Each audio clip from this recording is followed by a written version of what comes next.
রহমত পূর্ণ হোক প্রভাত আমার, তাহাজ্জুদ আর ফজরের অভ্যাস আছে যার, রহমত পূর্ণ প্রভাত হয় তার। আলহামদুলিল্লাহি রাব্বিল আলামিন, আসসালাতু ওয়াসসালামু আলা সাইয়্যিদিল মুরসালিন, আম্মা বা'দু, ফাউযু বিল্লাহি মিনাশ শাইতানির রাজীম, বিসমিল্লাহির রহমানির রহিম। আসসালাতু ওয়াসসালামু আলাইকা ইয়া রাসূলুল্লাহ ওয়া আলা আলিকা ওয়া আসহাবিকা ইয়া হাবিবাল্লাহ। আসসালাতু ওয়াসসালামু আলাইকা ইয়া নবিয়াল্লাহ ওয়া আলা আলিকা ওয়া আসহাবিকা ইয়া নূরাল্লাহ। মাদানী চ্যানেলের দর্শক শ্রোতা, আলহামদুলিল্লাহ আবার উপস্থিত হয়েছে রহমতপূর্ণ প্রবাদ অনুষ্ঠান নিয়ে। যে যেখান থেকে আমাদের অনুষ্ঠান দেখছেন, দূরে কিংবা কাছে, দেশে কিংবা প্রবাসী, সকল দর্শককে জানাই আন্তরিক মোবারকবাদ। কোরআনে পাকের তেলাওয়াত শুনবা আল্লাহ চাই ইনশাআল্লাহ তাআলা, তরজমাও দেখব স্ক্রিনে। এরপরে হামদে বারি তাআলা, নাতে রাসূলে মকবুল সাল্লাল্লাহু আলাইহি ওয়াসাল্লাম শুনব। আর আলোচনা করার জন্য একটি বিষয় নিয়েছি। আল্লাহ চায় চমৎকার যে বিষয় আজ নির্ধারিত করা হয়েছে, বিষয় আপনাদেরকে জানাবো, আলোচনাও শুনব। এবং আজকের বিষয়টি এমন একটি বিষয় যা শুধু শোনার মাধ্যমেই নয়, শোনার পরে আমলে কিভাবে নিয়ে আসা যায় এরও আল্লাহ চাই ইনশাআল্লাহ তাআলা মন মানসিকতা আমাদের তৈরি হবে। নবী রাহমাত শফি উম্মত সাল্লাল্লাহু তাআলা আলাইহি ওয়াসাল্লামের আলিশান ফরমান, যে ব্যক্তি সকালে এবং সন্ধ্যায় আমার উপর 3 বার করে দুরূদ শরীফ পাঠ করবে, আল্লাহ তাবারক ওয়া তাআলা ওই ব্যক্তির ওই দিন ও রাতের গুনাহকে ক্ষমা করে দিবেন। সাল্লু আলাল হাবিব সাল্লাল্লাহু তাআলা আলা মুহাম্মদ সাল্লাল্লাহু তাআলা আলাইহি ওয়াসাল্লাম। দর্শক শ্রোতা, চলুন আমরা অনুষ্ঠানের শুরুতে ভালো ভালো নিয়ত সহকারে কোরআনে পাকের তেলাওয়াত শ্রবণ করি।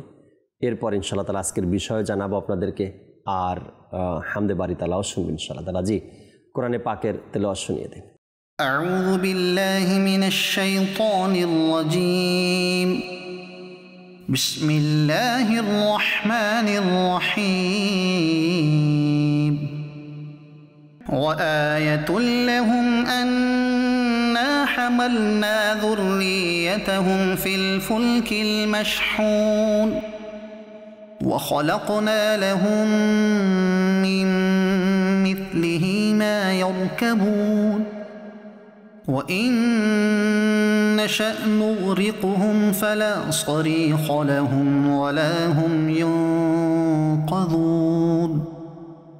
إلا رحمة منا ومتاعا إلى حين صدق الله العظيم। চমৎকার কোরআনে পাকের তেলাওয়াত এবং এর তরজমাও আমরা দেখলাম। আল্লাহ তাবারক ওয়া তাআলা আপনার জন্য আমার জন্য এই কোরআনে পাকের মধ্যে কখনো সুসংবাদ দিয়েছেন, আবার কখনো সতর্ক করেছেন, কখনো হুকুম করেছেন, আবার কখনো নিদর্শন বয়ান করেছেন।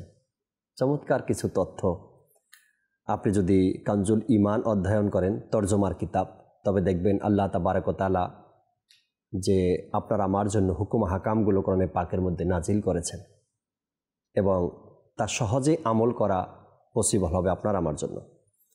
আল্লাহ তাআলা কোরআনে পাকের সঠিক তর্জমা পড়া এবং কোরআন মোতাবেক জীবনকে অতিবাহিত করার সে তৌফিক দিক। দর্শক, আজকের যে বিষয় নিয়েছি জানাবো আপনাদেরকে, এরপর ইনশাআল্লাহ তাআলা হামদে বারি তাআলা শুনব। যখন কোনো ব্যক্তি কোনো একটা টপিকের উপর, কোনো একটা বিষয়ের উপরে উৎসাহিত হয় করার জন্য, সেটা দুনিয়াবি কোনো কাজ হতে পারে বা কোনো আমল হতে পারে, যদি তার মধ্যে সে উৎসাহ থাকে, যেমন কোনো ব্যক্তি চাচ্ছে কি আমি মদিনাতে যাব, উমরা করতে যাব, হজ করতে যাব, এই উৎসাহ পাওয়ার আগে বুঝতে হবে যে সে কারো মাধ্যমে এই দাওয়াত পেয়েছে, উৎসাহ পেয়েছে, কেউ না কেউ তাকে এমন কোনো কথা শুনিয়েছে, এই টপিকের উপর এমন কিছু বলেছে যার কারণে সে ওই বিষয়টা নিয়ে চিন্তা ভাবনা করছে এবং করার জন্য প্রস্তুত।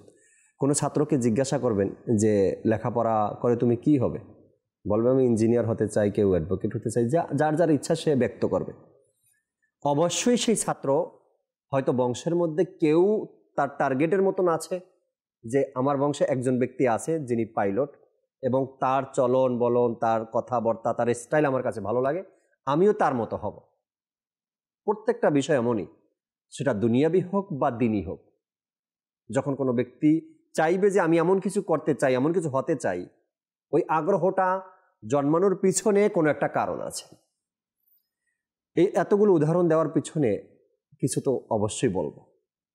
আমাদের যে আউলিয়ে কেরামগণ আছেন বা ছিলেন বা যারা আসবেন, যারা আল্লাহ তাবারক ওয়া তাআলাকে রাজি খুশি করেছেন বা করতে পেরেছেন, ওই সকল ব্যক্তিরা সুন্নতের উপরে আমলে যে উৎসাহিত তাদের ছিল, তাদের যে এক আগ্রহ ছিল সুন্নতের উপর আমল করার ব্যাপারে, এটা আউলিয়া কেরামের জীবনী থেকে যখন আমরা অধ্যয়ন করি তখন দেখি যে তাদের কেমন আগ্রহ ছিল সুন্নতের উপর আমল করার ব্যাপারটা নিয়ে। একজন আল্লাহর অলির ব্যাপারে এসেছেন, তিনি শেষ বয়সে এসে যখন বয়স হয়ে গিয়েছে, বৃদ্ধ হয়ে গিয়েছে, আল্লাহ তাআলা নেক বান্দা ছিলেন, তিনি তার ভক্ত যারা ছিল বা অনুসারী যারা ছিল তাদের সামনে অনুশোচনা করতে লাগলেন। কোন বিষয়টা নিয়ে অনুশোচনা করতে লাগলেন? হায় আফসোস, আমার শেষ সময় হয়ে আসছে, কিন্তু আমি এখনও একটা সুন্নতের উপরে আমল করতে পারিনি। একটা সুন্নতের উপরে সে আমল করতে পারেনি, এটার জন্য অনুশোচনা। ভক্তরা জিজ্ঞাসা করল, হুজুর এমন কোন সুন্নাত রয়েছে যেটার উপর আপনি এখনো আমল করেননি?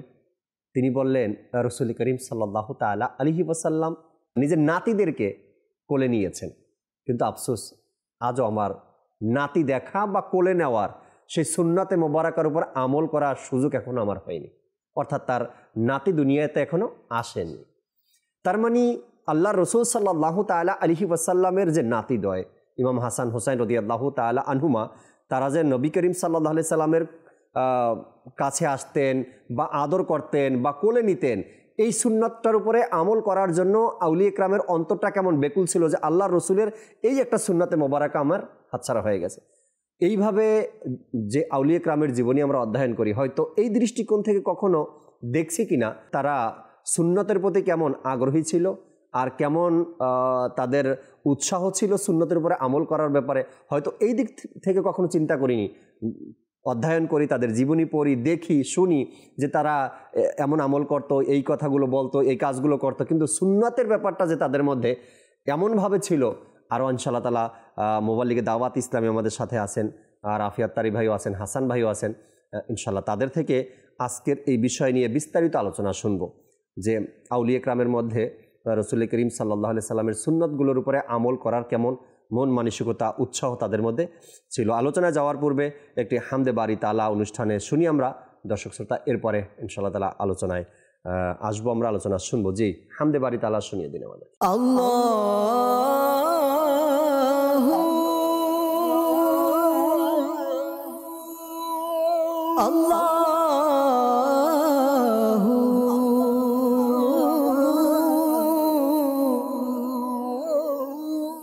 Allah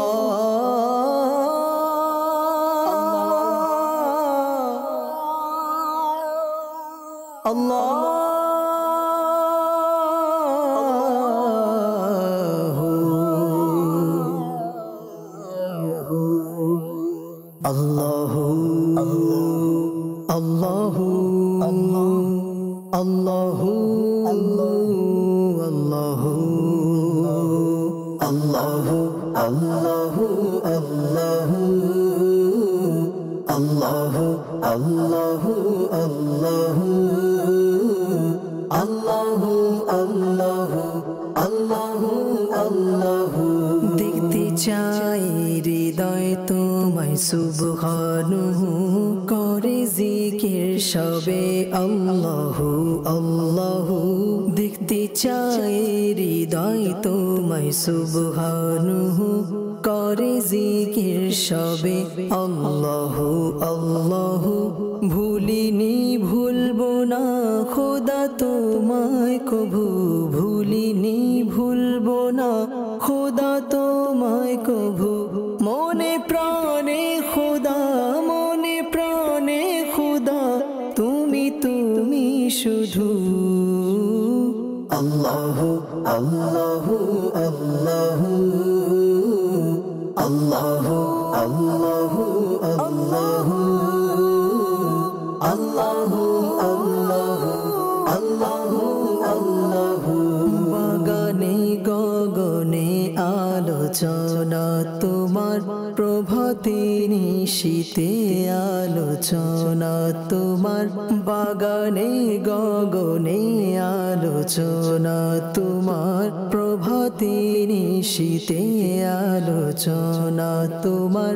তুমি একক অদ্বিতীয় অনন্ত অসীম, তুমি একক অদ্বিতীয় অনন্ত অসীম।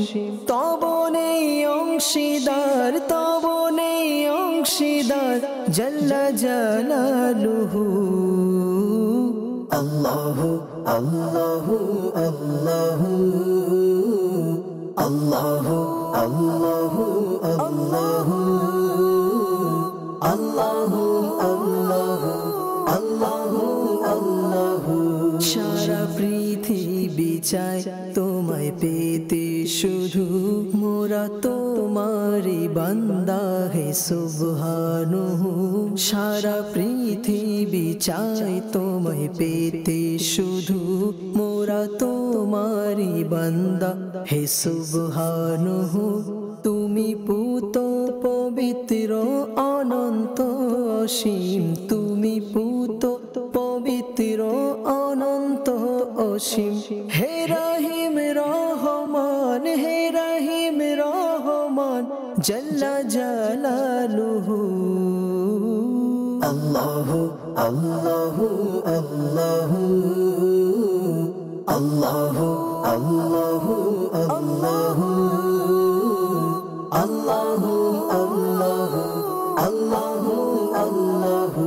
পক্ষী কুল করে তোমারি গুণগান, চারিদিক শোনা যায় তোমারি শানমান। পক্ষী কুল করে তোমারি গুণগান, চারিদিক শোনা যায় তোমারি শানমান। কেউ বলে খোদা, কেউ সুবহানুহু, কেউ বলে খোদা, কেউ সুবহানুহু। আর সবাই বলে, আর সবাই বলে লা শারীকা লাহু। আল্লাহু আল্লাহু আল্লাহু আল্লাহু আল্লাহু আল্লাহু আল্লাহু আল্লাহু আল্লাহু আল্লাহু। মাশাআল্লাহ মাশাআল্লাহ। আল্লাহ তাবারক ওয়া তাআলার অনেক বড় দয়া যে মাদানী চ্যানেলের মাধ্যমে আমরা আল্লাহ তাআলার প্রশংসা হামদ শুনতে পারি এবং শুনি, সাথে সাথে আল্লাহ তাআলার জিকিরও করার সেই সুযোগ হয়। আল্লাহ তাবারক ওয়া তাআলা সবসময় আমাদেরকে মাদানী চ্যানেল দেখতে থাকা, মাদানী চ্যানেলের সাথে থাকা এবং সঙ্গ দেওয়ার মতো মন মানসিকতা আল্লাহ তাআলা আমাদেরকে দান করুক। দর্শক, আজকের যে বিষয় নিয়েছি আউলিয়া কিরামের সুন্নতের প্রতি আউলিয়া কিরামের যে উৎসাহ, এ নিয়ে ইনশাআল্লাহ তাআলা রাফি ভাইও আছেন সাথে এবং হাসান ভাইও আছেন। উভয় মোবাল্লিক থেকে কিছু আলোচনা শুনবো, এরপরে আল্লাহ চায় নাতে রসুলও শোনাবো, আমরা সবাই মিলে শুনবো ইনশাআল্লাহ তাআলা। রাফি ভাই, সুন্নত পালনে উৎসাহিত আউলিয়া কিরামের যে বিষয় আজকে শুনতেই পেয়েছেন, এবং এমন কোনো আউলিয়া কিরামের নাম কোনো কিতাবে আসেনি যে এই অলির মধ্যে আল্লাহ রসুলের সুন্নত ছিল না এমন কোনো অলির নাম আজ পর্যন্ত আমি পড়ি নাই। হতেই পারবে না, কেননা সুন্নাত ইশকে রসুলের এক বহির্প্রকাশ, সুন্নাত ইশকে রসুলের বহির্প্রকাশ। কোনো এক কবি বলেছেন যে তুমি যদি রসুলকে ভালোবাসো তবে তার প্রকাশ ঘটাও সুন্নতের মাধ্যমে, দাড়ি রেখে, সুন্নতি লেবাস পরে, সুন্নতের উপর আমল করে। তো এমন কোনো অলির নাম আজ পর্যন্ত পড়ি নাই যার জীবনে সুন্নতের উপর আমল ছিল না। তার মানে হলো প্রত্যেক আউলিয়া কিরামই সুন্নতের অনুসারী ছিল। আউলিয়া কিরাম শরীয়তের অনুসরণ ছিল তাদের মধ্যে, এবং সুন্নতের অনুসরণ তাদের মধ্যে ছিল। তো যে বিষয় আজ নিয়েছে নিয়ে যদি কিছু আলোচনা শোনাতে। আলহামদুলিল্লাহি রাব্বিল আলামিন ওয়াসসালাতু ওয়াসসালামু আলা খাতামিন নাবিয়্যিন আম্মা বা'দ ফাআউযু বিল্লাহি মিনাশ শাইতানির রাজীম বিসমিল্লাহির রহমানির রহিম। আল্লাহ তাআলার অনেক বড় দয়া যে তার ওলিগণের আলোচনা করার সুযোগ হচ্ছে আলহামদুলিল্লাহ, তার হাবিব সাল্লাল্লাহু আলাইহি ওয়াসাল্লামের ওসিলায়। জি জি জি, আল্লাহ সুবহানাহু ওয়া তাআলা তার হাবিব সাল্লাল্লাহু আলাইহি সাল্লামের মাধ্যমে যে দ্বীন ইসলাম আমাদের মাঝে উপহার স্বরূপ প্রেরণ করেছেন, আর ওই দিনকে যারা সঠিকভাবে আঁকড়ে ধরেছেন তারাই মূলত আউলিয়া কামিলিন। জি। তো যারা আল্লাহ সুবহানাহু ওয়া তাআলার বন্ধু, যাদের হৃদয় জয় করেছে প্রিয় হাবিব সাল্লাল্লাহু আলাইহি ওয়াসাল্লামের সুন্নতে মুবারাকা, তারাই হচ্ছেন আমাদের প্রিয় আউলিয়া কামিলিন। তো তাদের জীবনে সুন্নত এমনভাবে এসেছে, এটা শুধু অনুকরণ হিসাবে নয়, বরং প্রেমময় অনুসরণ হিসাবে এসেছে। সুবহানাল্লাহ ওয়া বিহামদিহি। আমরা হয়তো ঘুমোতে যাই, আমরা হয়তো জাগ্রত হই, আমরা হয়তো স্ত্রী সন্তান সংসারের সাথে জীবনকে অতিবাহিত করছি, আর উনারাও করেছেন। তারাও করেছেন। উনারা কিভাবে করেছেন? উঠতে বসতে চলতে ফিরতে প্রতিটা কাজে রহমতে দু আলম সাল্লাল্লাহু আলাইহি সাল্লামকে সামনে নিয়ে, উনার মুবারক হুসনে আখলাককে সামনে নিয়ে জীবনকে অতিবাহিত করেছে।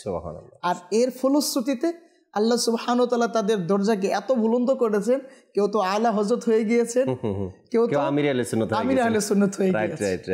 কারণ কি? সুন্নতের অনুসরণ। কারণ কি? ইশকে মুস্তাফা।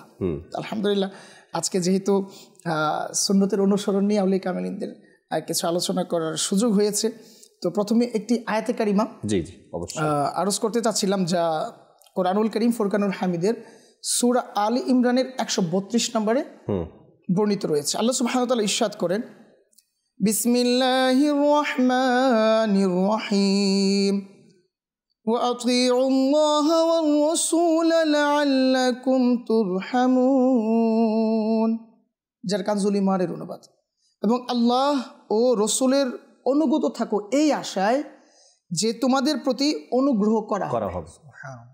তার মানে আউলিয়া কামিলিন ওই অনুগ্রহ তালাশ করতে গিয়ে এমনভাবে অনুসরণ করেছে যা ইতিহাসে সোনালী অক্ষরে লিপিবদ্ধ হয়ে আছে। আর কেনই বা ওই তালাশ করবেন না? কারণ আউলিয়া কামিলিন তো আল্লাহ নবী রাসূল সাল্লাল্লাহু আলাইহি ওয়াসাল্লামের ওই আলিশান ফরমান শুনে নিয়েছেন। কি আলিশান ফরমান? আল্লাহ নবী রাসূল সাল্লাল্লাহু আলাইহি ওয়াসাল্লাম ইরশাদ করেন, মান আহাব্বা সুন্নতি ফাকাদ আহাব্বানি ওয়া মান আহাব্বানি কানা মাইয়া ফিল জান্নাহ।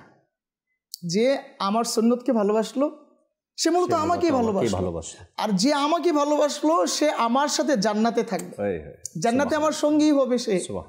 তো কে না চায় আল্লাহর নবী রাসূল সাল্লাল্লাহু আলাইহি ওয়াসাল্লামের সঙ্গী হতে? এই আয়াতে কারিমা এবং এই হাদিসে মুবারাকার উপরে সাহাবা একরামের পরে সবচাইতে উত্তম ভাবে আমল কে করতে পারছে? আউলিয়া কামিলিন, আউলিয়া একরামই করতে পারবে, তাই না? আলহামদুলিল্লাহ, সাহাবা একরামের পরে সবচাইতে উত্তম ভাবে তারাই আমল করেছে। রাইট। তো এইভাবে তারা অর্থাৎ আউলিয়া কামিলিনগণ আল্লাহর নবী রাসূল সাল্লাল্লাহু আলাইহি ওয়াসাল্লামের ওই মুবারক আদেশগুলোকে এমনভাবে লুফে নিয়েছেন যে তাদের পুরো জীবনীতে আমরা যদি খেয়াল করি এই আলোচনাগুলো, আমরা এই সুন্নতগুলো আমরা লক্ষ্য করি। তো আজকে আমি যেহেতু অল্প সময় কয়েকজন আউলিয়া কামিলিনদের আলোচনা আরজ করার চেষ্টা করব। এর মধ্যে ইমাম আহমদ রাজা খান আলাইহি রাহমা, যেহেতু সফর মাস আলহামদুলিল্লাহ চলমান রয়েছে, ওনার মাস আলহামদুলিল্লাহ, ওনার উরুস শরীফের মাস, এবং মুজাদ্দিদ আল ফিসানি আলাইহি রাহমা, ওনারও উরুস শরীফের মাস রয়েছে। তো আমরা জানবো ইনশাআল্লাহুল কারীম কিভাবে আউলিয়া কামিলিন সুন্নতের উপর আমল করেছেন। আচ্ছা, হিন্দুস্তানের ভারত উপমহাদেশের এক মহান ওলি কামিল ছিলেন, যার ব্যাপারে আমরা শুনেছি প্রায় 90 লক্ষ অমুসলিমকে দ্বীনে ইসলামের অমীয় সুধা পান করিয়েছে, মুসলমান বানিয়েছে, সেই খাজা গরিবে নেওয়াজ আলাইহি রাহমা। সুবহানাল্লাহ। ওনার ব্যাপারে এসেছে যে ওনার মুচকি হাসি, সুন্নতের প্রতি এমন আমলের জজবা ছিল যে ওনার মুচকি হাসি দেখে অমুসলিম মুসলমান হয়ে গেছে। তো ওই মুচকি হাসির মধ্যে কতটা জজবা ছিল, কতটা গুরুত্বপূর্ণ নিয়ত ছিল, কার জন্য মুচকি হাসছেন, কার জন্য হাসছেন। রাইট। তো আলহামদুলিল্লাহ আজ্জা ওয়া জাল্লা ওই আউলিয়া কামিলিনদের বাস্তব নিদর্শন আমাদের চারপাশে আছে। আজকে এই বর্তমান জামানায় ফিতনা ফাসাদের সময়ে কেবলা শাইখে তারিকাত আমির আহলে সুন্নাত দামাত বারাকাতুহুল আলিয়া উনিও কত নিখুঁতভাবে আল্লাহ নবী রাসূল সাল্লাল্লাহু আলাইহি ওয়াসাল্লামের এক একটি সুন্নতি মুবারাকাকে আঁকড়ে ধরেছেন। সেই মাটির পাত্রে পানি পান করা, খাবার খাওয়া, সেই মাদুরের মধ্যে, সেই খেজুর পাতার চাটায়ের মধ্যে ঘুমানো, আরাম করা, কত সুন্দরভাবে আল্লাহ নবী রাসূল সাল্লাল্লাহু আলাইহি ওয়াসাল্লামের সুন্নত তরিকা অনুযায়ী নিজের জীবনকে পরিচালিত করা। তো একদা আল্লাহ নবী রাসূল সাল্লাল্লাহু আলাইহি ওয়াসাল্লামের সামনে আরবের কোনো এক গ্রাম্য ব্যক্তি আসলেন। এসে আল্লাহ নবী রাসূল সাল্লাল্লাহু আলাইহি ওয়াসাল্লামকে তাড়াহুড়া করে কোনো একটা কিছু চাইতে এসেছিল মূলত সে। তো এসে ওনার মুবারক চাদর ধরে টান দিয়ে দিল পেছন থেকে। তো এমনভাবে ওই ব্যক্তি টান দিল যে টানের বদলতে আল্লাহ নবী রাসূল সাল্লাল্লাহু আলাইহি ওয়াসাল্লামের কাঁধ মুবারক অনেকটা কি ব্যথা অনুভূত হয়েছিল, অনেকটা আঁচড় পড়েছিল ওই চাদরের, সুতি চাদর ছিল। আল্লাহ নবী রাসূল সাল্লাল্লাহু আলাইহি ওয়াসাল্লাম ব্যথা পেলেন, তার দিকে ফিরেও তাকালেন, কিন্তু রাগান্বিত হলেন না, মুচকি হাসি দিলেন আর তার প্রয়োজনীয়তা জানার চেষ্টা করলেন। তো ওই ব্যক্তি যখন তার প্রয়োজনীয় কথা বলে তখন আল্লাহ নবী রাসূলুল্লাহ সাল্লাল্লাহু আলাইহি ওয়াসাল্লাম তাকে তার প্রয়োজন খুব সুন্দরভাবে মিটিয়ে দিলেন। তো এই যে এক আমল, আরও অসংখ্য এমন আমল আছে, তা কিভাবে আউলিয়া কামিলিনগণ নিজেদের জীবনে বাস্তবায়ন করেছেন তা যদি আমি আপনি বর্তমান জামানার এক নিঃস্বার্থ ব্যক্তি, আলহামদুলিল্লাহ, যিনি দ্বীন ইসলামের জন্য এত পরিশ্রম করে যাচ্ছে, আলহামদুলিল্লাহ, দাওয়াত ইসলামী প্রতিষ্ঠিত করেছেন, সারা বিশ্বে দাওয়াত ইসলামী শাখাগুলোকে প্রতিষ্ঠিত করেছেন। কেবলা শাইখুত তরিকত আমির আহলে সুন্নাত দামাত বারকাতুহুল আলিয়া, ওনার কথা না বললেই নয়। তো উনিও ওই সুন্নতে মুবারাকাকে এত সুন্দরভাবে নিজের জীবনে বাস্তবায়ন করেছেন। উনি নেকির দাওয়াতের উদ্দেশ্যে বের হলেন, সামনে কোনো এক যুবক ছিল, সে তাকে বাজে দিকে আহ্বান করছে, এমনভাবে আহ্বান করছে, আহ্বান বেয়াদবির সাথে সে পান খাচ্ছিল, আর ওই পানের পিচকি আমির আহলে সুন্নাত দামাত বারকাতুহুল আলিয়ার উপরে ফেলে দেয়। পরবর্তী সময় আমির আহলে সুন্নাত দামাত বারকাতুহুল আলিয়া ওই কষ্টকে নিজের ভিতরে চাপা দিয়ে মুচকি হাসি দিয়ে তাকে দাওয়াত ইসলামী সাপ্তাহিক সুন্নাত ওয়াল ইজতিমার দিকে আহ্বান করে। আর এই আহ্বানের ডাকে সাড়া দিয়ে কয়েক বছর পর আমির আহলে সুন্নাত দামাত বারকাতুহুল আলিয়ার সাথে ওই যুবক যে বেয়াদবি বশত কয়েক বছর পূর্বে আমির আহলে সুন্নাত দামাত বারকাতুহুল আলিয়ার নেকির দাওয়াতকে প্রত্যাখ্যান করে কষ্ট দিয়েছিল, সেই যুবক দাড়িওয়ালা, টুপিওয়ালা, পাগড়িওয়ালা হিসাবে পরিগণিত হয়েছে। আমির আহলে সুন্নাত দামাত বারকাতুহুল আলিয়া তো চিনেননি ওনাকে, তখন ওই বায়োগ্রাফি বর্ণনা করে তখন আমির আহলে সুন্নাত দামাত বারকাতুহুল আলিয়া চিনে নেয়। তো এই যে এই ব্যক্তির পরিবর্তন, তার দ্বীন ইসলামের দিকে চলে আসা কিভাবে হয়েছে সেটা আমরা তো অনেক ঘটনা শুনেছি। আল্লাহ নবী রাসূলুল্লাহ সাল্লাল্লাহু আলাইহি সাল্লামের হুসনে আখলাকের মাধ্যমে ওনার যেই সুন্দর দিকগুলো ছিল, এই দিকগুলোকে বাজে ব্যক্তিরা যারা ওনার ক্ষতি করতে চেয়েছিল মাআযাল্লাহ, তারাও কি ওই সুন্দর মাধুর্যতার বদলতে দ্বীন ইসলাম আখলাক মোবারক দেখে তারা ফিদা হয়ে গিয়ে দ্বীন ইসলাম কবুল করে নিয়েছে। অসংখ্য ঘটনা আছে। তো এই জামানাতে আলহামদুলিল্লাহ ওই সুন্নতের উপর আমল করতে গিয়ে আউলিয়া কামিলিনগণ, আমরা যারা অভাগা আছি, চারপাশে যারা দ্বীন ইসলাম থেকে দূরে আছে, তাদেরকে এইভাবে আহ্বান করছে। আউলিয়া কেরাম শুধু সুন্নতের উপরে আমল নয়, আউলিয়া কেরাম সুন্নতের উপরে আমলও করছেন, পাশাপাশি সেটাকে প্রচার প্রসারও করছেন। কারণ হাদিসে মোবারকার মধ্যে তো এসেছে, ফিতনার জামানায় যে ব্যক্তি একটা সুন্নতকে জিন্দা করবে, তাই না? তো এই যে হাদিসে মোবারক আমল আউলিয়া কেরামের কেমন, সাইদি আলা হযরতের কথাও আপনি বললেন, আমির আহলে সুন্নাতের কথাও বললেন, তারা প্রত্যেক আউলিয়া কেরামই এই সুন্নাতকে প্রচার প্রসারও করতেন। এক হলো আমি এই সুন্নাতের ব্যাপারে জানলাম, আমি নিজে আমল করলাম। আরেকটা হলো গিয়ে শুধু আমি জানার মধ্যে সীমাবদ্ধ থাকতে হবে না, আল্লাহর রাসূলের সেই হাদিসে মোবারকা এই সুন্নাতকে জিন্দা করতে হবে, প্রতিষ্ঠিত করতে হবে। আর এমনভাবে যে সুন্নাতটা বিলুপ্ত হয়ে গেছে, একটা জমানাতে ছিল এখন নেই, মানুষ আমল করছে না, ভুলে যাচ্ছে, ওই রকমের সুন্নাতগুলোকে জীবিত করা। আর এটাও ছিল এক মিশন, আউলিয়া কেরামের এক মিশন ছিল তাদের। জি হাসান ভাই, বলছিলেন আপনি যে আউলিয়া কেরাম কি করতেন, সুন্নাতকে জীবিত করতেন। আপনি একেবারে সঠিক বলেছেন। আবু দাউদ শরীফের 4291 নম্বর হাদিস শরীফের মধ্যে এই ধরনের আউলিয়া কেরাম সম্পর্কে আল্লাহ রাসূল আমাদেরকে সংবাদ দিচ্ছেন যে নিশ্চয়ই আল্লাহ তাআলা এই উম্মতের জন্য প্রতি 100 বছরে একজন মুজাদ্দিদ, একজন আল্লাহর ওলিকে পাঠান, যিনি এই উম্মতের যে সুন্নত যেগুলো মিটে যাচ্ছে, যেই সমস্যা থাকে দিনের মধ্যে, মানুষ নানান কথা বলে দিনের মধ্যে চালিয়ে দেয়, অনেক কিছু রীতি প্রচলন করে, এগুলোকে যিনারা দূর করতে আসেন, আল্লাহ তাআলা প্রতি 100 বছরের মধ্যে কি করেন, আল্লাহ তাআলা মুজাদ্দিদ দান করেন, যিনারা শুধু সুন্নতের উপর আমল করেন না, বরং যে সুন্নতগুলোকে মানুষ আমল করছে না সেগুলোকে জীবিত করেন। এবং সেগুলোকে আপনি যদি বাস্তব জীবনে যদি আপনি দেখেন, যে বেশি দূরে যেতে হবে না, আমিরুল সুন্নতকে দেখেন, মানুষ এক সময় আমরা টুপি পরাও মানুষ কষ্টকর হয়ে যেত যে যুবকদের, সেই যুবকদের কাছকে পাগড়ি পরাচ্ছেন। এটা তো বাস্তব দেখতেছি, হাদিসের আমরা বাস্তব রূপ দেখছি যে আমিরুল সুন্নতের কাছে যে যুবক ছেলেরা নামাজ থেকে দূরে, যাদেরকে পিতামাতা হাজার বলেও নামাজ পড়াতে পারে না, আলহামদুলিল্লাহ তাদেরকে তাহাজ্জুদ পড়াচ্ছে, তাদেরকে ইশরাক চাষ পড়াচ্ছে, তাদেরকে প্রিয় নবী সাল্লাল্লাহু আলাইহি সাল্লামের ইশকে কাদা শিখাচ্ছে।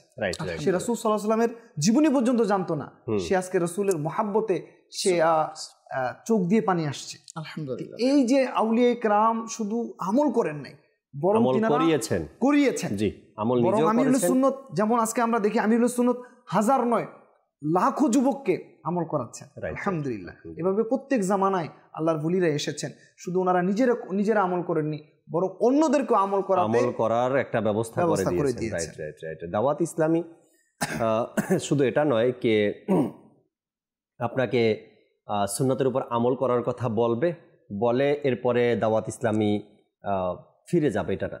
হয় না যে আপনাকে বললাম যে ভাই নামাজে আসেন, এখন নামাজের ফজিলত আপনাকে বলা হলো, নামাজের দাওয়াত আপনাকে দেওয়া হলো, কিন্তু মসজিদই নাই, তো আপনি নামাজ কীভাবে পড়বেন?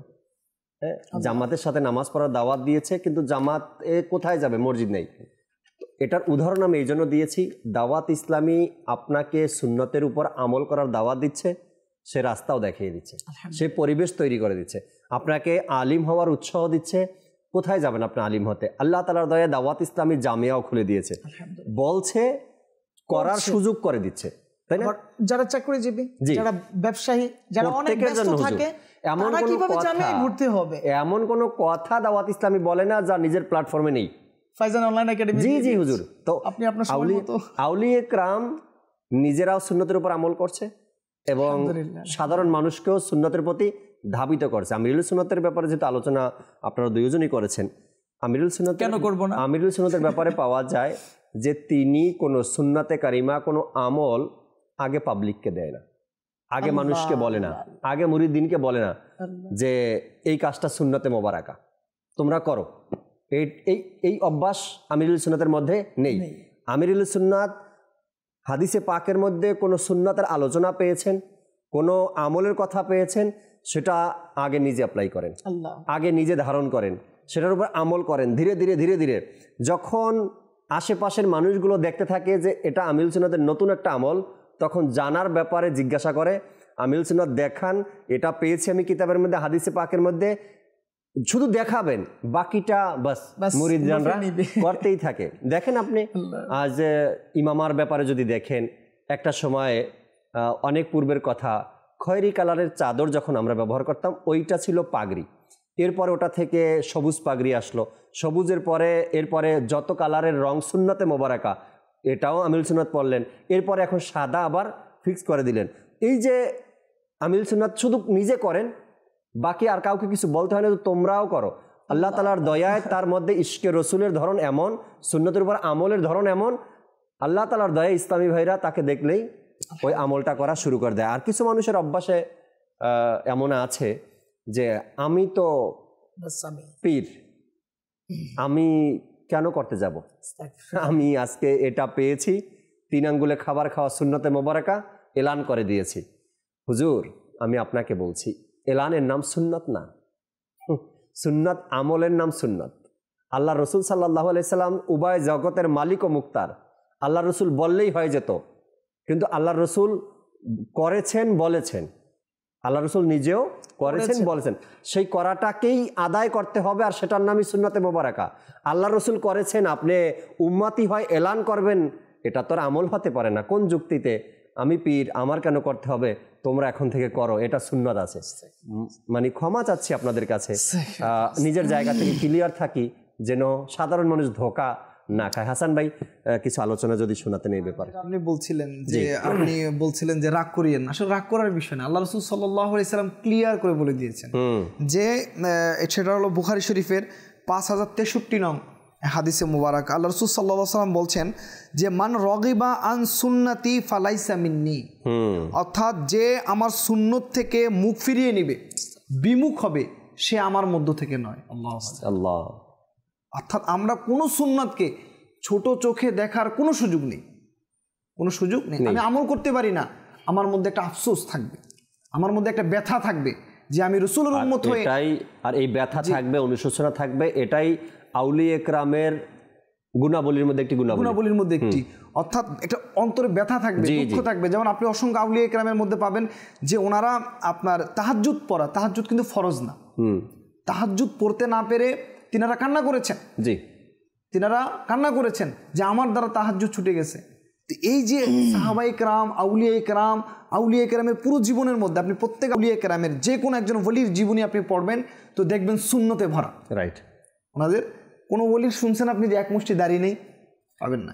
কোনো ওলি কি শুনেছেন আপনি ওনার জীবনী বা ওনার ভক্ত থেকে যে উনি অট্টহাসি দিয়েছেন, উনি বকা দিয়েছেন, গালি দিয়েছেন, মিথ্যা বলেছেন? পাবেন না। কারণ আউলিয়া কেরাম তো হনই সুন্নতের উপর আমল করে, এবং তিনারা শুধু আমলকারী হন না, অন্যকে আমল করান। তো এই জন্য আমাদের উচিত আমরা কখনোই কোনো অবস্থাতেই রাসূলের সুন্নাত থেকে বিমুখ না হওয়া। যদি এমন হয় তো আল্লাহ রাসূল বলছেন সে আমাদের মধ্য থেকে নয়, সে আমার মধ্য থেকে নয়। যদি আমাদেরকে আল্লাহ রাসূল বলেন যে সে আমার মধ্য থেকে নয়, বা তো আমরা যাবো কোথায়? আমার মধ্য থেকে এখানে বোঝানো হয়েছে আমার দলের অন্তর্ভুক্ত। জি জি, যদি আমরা রাসূলের দলভুক্ত হতে না পারি তো আমাদের তো কোনো সাহারাই থাকবে না। আল্লাহ, এই জন্য আমাদের অবশ্যই সুন্নতকে মহাব্বত করা, সুন্নতের উপর আমল করার চেষ্টা করা। এবং আল্লাহ রাসূল সাল্লাল্লাহু আলাইহি সাল্লাম অন্য এক হাদিস শরীফ ইরশাদ করেন, যে ব্যক্তি আমার সুন্নতকে জীবিত করলো, জি, যে ব্যক্তি আমার সুন্নতকে জীবিত করলো সে মূলত আমি নবীকে ভালোবাসলো, সুবহানাল্লাহ। আর যে আমি নবীকে ভালোবাসবে সে আমার সাথে জান্নাতে থাকবে। তো রাসূলের সুন্নতকে জীবিত কিভাবে করব? জীবিত করার মাধ্যমেই তো আমি নিজে আগে আমল করা, যা রাইট, ঠিক না? আমি যে রাসূলের সুন্নতকে জীবিত করি, আপনি দেখেন আলহামদুলিল্লাহ আমিরুল সুন্নাত, হাজারো সুন্নাত মানুষ জানতোও না, সেগুলোকে আলহামদুলিল্লাহ আমাদের মাঝে উপস্থাপন করছেন আমলের মাধ্যমে, কিতাবের মাধ্যমে দেখাচ্ছেন। তো এবার জিন্দা কিভাবে করলেন? আগে নিজে করতে হবে, রাইট। এই জন্য আমরা যদি চাই রাসূলের সুন্নতকে জীবিত করতে, আমাদের একটাই পন্থা, সেটা হলো নিজে আমল করা। সাহাবায়ে কেরামের জীবনী পড়ান, বিশেষ করে আমরা 1400 শতাব্দী যিনি মুজাদ্দিদ, যিনি সুন্নতকে জীবিত করেছেন, ওনার জীবনীতেও এসেছে যে উনি সুন্নতকে এমন মহাব্বত করতেন, কেমন মহাব্বত, উনি একটি অনুষ্ঠানে, খাবার অনুষ্ঠানে গিয়েছিলেন। সেখানে শশা দেয়, যেটা আমাদের সচরাচর আমাদের অনুষ্ঠানের মধ্যে দেয়া হয়, সমাজেও পাওয়া যায়, আমাদের খাবারের সামনেও পেশ করা হয়। জি, পেশ করা হয়। তো আলা হযরত রাহমাতুল্লাহ আলাইহি ওনার উনি যে অনুষ্ঠানে গিয়েছিলেন সেখানেও দেয়া হয়েছিল। তো তিনি সেখান থেকে সুন্নতের কথা স্মরণ করে, যেহেতু তিনি সুন্নতের উপর আমল করেন, তো তিনি সেখান থেকে একটি শশা নিলেন এবং সেটাকে খেলেন, দেখলেন সেটা তিক্ত। এখন তিনি চিন্তা করছেন রাসূল সাল্লাল্লাহু আলাইহি ওয়াসাল্লামের সুন্নত তো শশা খাওয়া। এখন মানুষ যখন এই শশাগুলো মুখে দিবে, যখন তিক্ত লাগবে, তখন সেগুলোকে কি করবে? মানে ফেলে দিবে। কিভাবে ফেলে? মুখ থেকে থুতু মেরে ফেলে দিবে। এটা ওনার কাছে, উনি এই কথা চিন্তা করে যে রাসূলের একটা সুন্নত, যেটা রাসূল খেয়েছেন, এমন একটা বস্তুকে মানুষ থুতু দিয়ে ফেলে দিবে, এটা হতে পারে না। তিনি সেই রাসূলের সুন্নতের মহাব্বত দিলের মধ্যে ধারণ করে তিনি সবগুলোকে নিজে নিয়ে খেয়ে ফেললেন। এবং অন্যান্য অনুষ্ঠানে যারা ছিলেন, তো তিনারা চিন্তা করলেন আলা হযরত এমন না, এমন ব্যক্তি না, আল্লাহর ওলিরা তো মানুষকে খাওয়ান। আপনি প্রত্যেক আল্লাহর ওলির জীবনীতে দেখবেন, আলা হযরতের জীবনে এর আগে এমন ঘটনা কখনো দেখিনি আমরা। প্রত্যেক আল্লাহর ওলির আপনি ওনার দরবারে দেখবেন লঙ্গরখানা থাকে। জি জি, আল্লাহর ওলিদের একটা বিশেষ গুণ হলো মানুষ খাওয়ানো। কারণ আল্লাহ রাসূল সাল্লাল্লাহু আলাইহি সাল্লাম নিজেও অধিক পরিমাণে মেহমানকে কি করতেন? মেহমানদারি করেছেন এবং ইরশাদ করেছেন, মানুষকে খানা খাওয়াও। তো আউলিয়া কেরাম অবশ্যই মানুষকে খাওয়াতেন। তো আলা হযরত মানুষকে খাওয়ান এমন ব্যক্তি, তিনি আজকে সকলের শশা খেয়ে ফেলছেন। কারণ তখন তিনি যখন এই কারণ জিজ্ঞাসা করা হলো, তখন তিনি বললেন এই কারণটা হলো যে যখন আমি দেখেছি যে শশা তিক্ত, তো আমার চিন্তায় আসলো যে আমি যদি এই শশাটা যে এত তিক্ত, এটা তো প্রত্যেক ব্যক্তি যখন মুখে দিবে, সে যখন তিক্ত লাগবে সে সেটাকে থুতু দিয়ে ফেলে দিবে, এটা আমার তাকে কষ্ট লাগবে। আর রাসূলের সুন্নাত, রাসূল শশা খেয়েছেন। তো এই হলো তিনাদের মধ্যে সুন্নতের মহব্বত। আল্লাহ হযরত আলাইহি রাহমাত আলোচনা চলছিল। আচ্ছা, আরেকটা বিষয় আরজ করতে চাচ্ছিলাম। একে তো সুন্নতের উপর আমলের এক আগ্রহ, দ্বিতীয়ত হচ্ছে আদেশগুলো এসেছে আল্লাহ নবী সাল্লাল্লাহু আলাইহি ওয়াসাল্লামের দরবার থেকে, জি, যেগুলো গায়রে সুন্নাত, যেগুলো সুন্নতের বহির্ভূত, এগুলোর প্রতিও কি আল্লাহর ওলিগণ বিন্দু মাত্র আগ্রহ প্রকাশ করেননি। কোন সাহাবী আল্লাহর রসুলকে করতে দেখেছেন, ওই সাহাবী বর্ণনা করছেন আল্লাহর রসুলকে আমি দেখেছি এই কাজটা তিনি করেছেন, ওইটা আউলিয়া কেরাম শুনে ওটাও আমল করেছেন। আবার কোন নিষেধ করেছেন, কোন সাহাবী কোনো কাজ করেছেন, আল্লাহ রসুল সেটা দেখেছেন, দেখার পরে মুস্কি হাসছেন, ওটাও আউলিয়া কেরাম ছাড়েননি, ওটাও ধরছেন। কেন? আল্লাহর রসুল সেখানে মুস্কি হাসছেন। আবার কোনো সাহাবী কোনো কাজ করছেন, কোনো আমল করছেন, আল্লাহ রসুল দেখছেন, নিষেধও করেন নাই, হ্যাঁও বলেন নাই, তার মানে চুপ থাকা সম্মতির লক্ষণ। আউলিয়া কেরাম সেটাও আঁকড়ে ধরেছেন, কতটা ভালোবেসেছেন। জি জি, ক্লাস করি যে আউলিয়া কেরাম হুজুর সাল্লাল্লাহু চুপ ছিলেন, যে হাদিসের যে সংজ্ঞা, হাদিস শরীফ কাকে বলে? তো বলছে হুজুর সাল্লাল্লাহু আলাইহি ওয়াসাল্লামের কৌল, জি, ফেল এবং ইকরার, হুজুর সাল্লাল্লাহু আলাইহি ওয়াসাল্লামের বলা এবং হুজুর সাল্লাল্লাহু আলাইহি ওয়াসাল্লামের করা, এবং কোন সাহাবী করেছেন, হুজুর চুপ ছিলেন, ইকরার, সম্মতি দেওয়া, এটাও হাদিস শরীফ। আল্লাহু আকবার। আল্লাহ হযরত আলাইহি রাহমা ওই হাদিসে কারিমা শ্রবণ করলেন, কেমন ভাবে শ্রবণ করলেন আর এর উপর কত মজবুতির সাথে আমল করলেন। সোয়াবুল ইমানে এসেছে হাদিসে কারিমা, আল্লাহ নবী রাসূলের সাল্লাল্লাহু আলাইহি ওয়াসাল্লাম ইরশাদ করেছেন, মুসলমান তুষামোদকারী হয় না। শুনেছেন আল্লাহ হযরত আলাইহির রাহমা। তো ওনার সমসাময়িক সময়ে অনেক অভাব অনটন ছিল ভারত উপমহাদেশে, আর উনি রহমতুল্লাহ আলাইহি অনেকগুলো প্রতিষ্ঠান দিন ইসলামের জন্য প্রতিষ্ঠিত করেছিলেন, যেন দিনের বাণীগুলো সুন্দরভাবে পৌঁছে যায়, জামিয়া কিংবা আদার্স প্রতিষ্ঠানগুলো। তো ওইখানকার যে এলাকা ছিল, ওই এরিয়ার যিনি দায়িত্বশীল ছিলেন, আমরা যাদেরকে এমপি মন্ত্রী টাইপের কিছু একটা বলি, তো ওই এলাকার ব্যক্তি মানে নিজের প্রশংসায় পঞ্চমুখ থাকতে পছন্দ করেন। তো আল্লাহ হযরত আলাইহির রাহমাকে ওই এলাকার কিছু লোকেরা, গণ্যমান্য ব্যক্তিরা পরামর্শ দিতে লাগলেন যে আপনার তো অনেকগুলো কাজ আটকে আছে, আর উনি তো ভালো লেভেলের কর্মকর্তা বা একটা দায়িত্বে আছে, তো আপনি অনেক ভালো শায়রি তো জানেন, অনেক ভালো শায়রি জানেন, তো আপনি ওনাকে একটু দেন না, বাস ওনার ব্যাপারে কিছু দুই পংক্তি দেন না, খুশি হয়ে যাবে। তো আল্লাহ হযরত আলাইহির রাহমা কিভাবে এই কাজ করবেন? আল্লাহ হযরত আলাইহির রাহমার দিলে তো ছিল যে মুসলমান তুষামোদকারী হয় না, করতে পারে না, আর যদি তুষামোদ করতেই হয়, প্রশংসা যদি করতে হয়, মুসলমান যদি প্রশংসা করে সৃষ্টির, সেটা যেন রহমতুল আলম সাল্লাল্লাহু আলাইহি ওয়াসাল্লামের প্রশংসা করেছেন, রাসূল আকরাম নূরে মুজাসসাম সাল্লাল্লাহু আলাইহি ওয়াসাল্লামের সুন্নতের উপর আমলও করেছেন। ওনার কেমন ভালোবাসা থাকলে পজিটিভ আদেশ নিষেধ প্রত্যেকটা বিষয়কে আঁকড়ে ধরে রাখা যায়। একমাত্র যারা সঠিকভাবে করেছেন না, আপনি প্রথমে যেটা বলেছেন সাহাবায়ে কেরাম আলিম রিদওয়ানগণের পর থেকে আউলিয়া কামিলিন, আর আলহামদুলিল্লাহ আমরা ওই আউলিয়া কামিলিনদের ভালোবাসা পোষণকারী রয়েছে, এখানে তাদের অনুসারী রয়েছে আলহামদুলিল্লাহ। রাফি ভাই, এখানে আউলিয়া কেরাম বর্তমান সময় যদি আমরা নিজেদেরকে দেখি, তো মানুষ নিজের মনকে সান্ত্বনা দেওয়ার জন্য এভাবে বলে যে দুনিয়ায় চলতে গেলে অনেক কিছু মাইনাস প্লাস করে চলতে হয়। কেন আউলিয়া কেরামরা কি দুনিয়ায় বসবাস করেননি? তারা কি দুনিয়ার বাহিরে ছিলেন? তারাও দুনিয়াতে বসবাস করছেন। চাইলে এখানে মাইনাস করতে পারতেন না?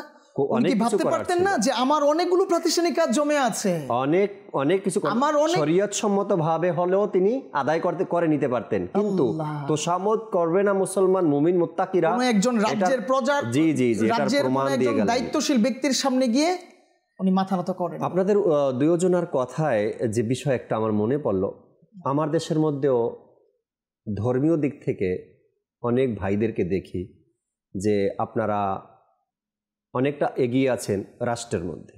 জি, আপনার পিছনে অসংখ্য মুসলমান হাঁটছে, এই জন্য যে আপনি ধর্মের দিকে আছেন, ধর্মীয় দিকে আছেন এই কারণে। কিন্তু আপনি একবার নিজেকে চেক করেন তো, আমি ধোঁকা দিচ্ছি না তো মানুষকে? ধর্মের নাম দিয়ে, ইসলামের নাম দিয়ে, বা আলে রসুলের নাম দিয়ে, সৈয়দজাদার নাম দিয়ে, পীরের নাম দিয়ে, মাশাইকের নাম দিয়ে, আলিমের নাম দিয়ে সাধারণ মানুষের সামনে আমি নেতৃত্ব দিচ্ছি, আমি ধোঁকা দিচ্ছি না তো মানুষকে? আজকে যে কথাগুলো শুনলাম, আউলিয়া কেরাম সুন্নতকে কেমন মোহাব্বত করতেন, কিভাবে আমল করতেন, আমি কি ওইভাবেই চলছি, নাকি আমার উপরটা শুধু ইসলামকে মানুষ পছন্দ করে, ভালোবাসে, লাইক করে, তাই এই সুরাটটা ধরলাম, আর আমার ভিতরটা অন্য কিছু? যদি এমন হয় তবে আপনার শাস্তি দুনিয়াতে হবে, এটা লিখে নেন। হয়তো এর আগেও আপনারা দর্শক শ্রোতাও এমন কথা অনেকবার শুনেছেন, যাদের উপরটা ছিল মানুষকে ধোঁকা দেওয়ার জন্য আর ভিতরে ছিল অন্য কিছু, দুষ্টামি ছিল ভিতরে। ওদের ইন্তেকালগুলো কেমন হয়েছে? কেউ বা বাথরুমে পরে মারা গেছে, কারো বা লাশই পাওয়া যায়নি, কেউ বা মানে অপমানিত ভাবে ইন্তেকাল হয়েছে। যদি আপনি বা আপনারা এমন কেউ থাকেন যে শুধু মানুষকে ধোঁকা দেওয়ার জন্য সুরাত নিয়েছেন, বেশভূষা নিয়েছেন, কিন্তু ভিতরে অন্য কিছু চলতেছে, তবে হয়তোবা দুনিয়ার মানুষ দেখবে আপনাদের সেই অপমানিত হওয়া ইন্তেকালটা, কিভাবে মানুষ ধোঁকা দেওয়ার পরে দুনিয়া থেকে বিদায় নেয়।